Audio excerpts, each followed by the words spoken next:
The CC121 is what Steinberg calls an advanced integration controller. This is a dedicated controller for Cubase, and if you're a big Cubase user, I definitely recommend it. The image of the CC121 you see on the screen will not appear in Cubase. I'm only adding this so you can see what buttons I'm referring to during the lesson. Installation for the CC121 is easy. Just download the latest drivers from steinberg.net and install them. After that, just plug in the CC121, turn it on, and you're ready to go. There's no setup needed in Cubase. Let's open up the mixer so we can easily see it taking over our tracks. To move between the tracks, we can just use the channel select buttons at the bottom. We can go right or left. The large fader on the left controls the fader of whatever track we have selected. We can also control all of the standard track functions like mute, solo, record enable, etc. This thing is really handy. In the middle, we have EQ controls.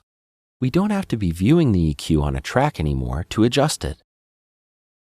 Just turn on the EQ nodes using the on buttons and use the knobs above them to make changes. Let's open up the channel settings for the drum track to take a look at what we're doing.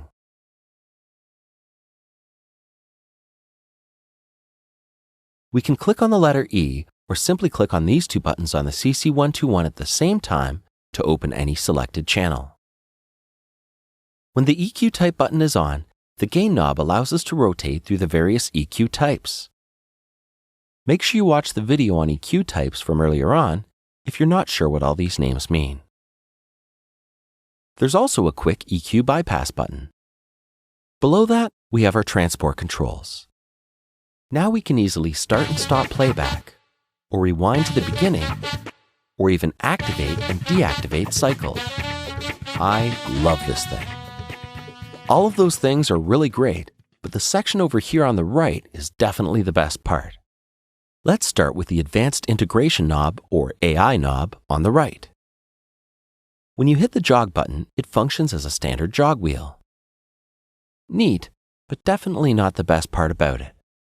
This knob will manipulate any control that our mouse is currently over top of. If the mouse is over top of this fader, all of a sudden the AI knob is controlling it. If I move over this gain knob, the same thing happens. We can control the input gain.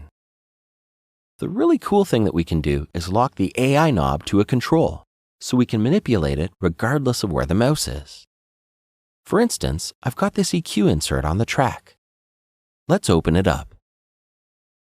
Move the cursor over the frequency knob on band 4. Now hit the lock button and close the window.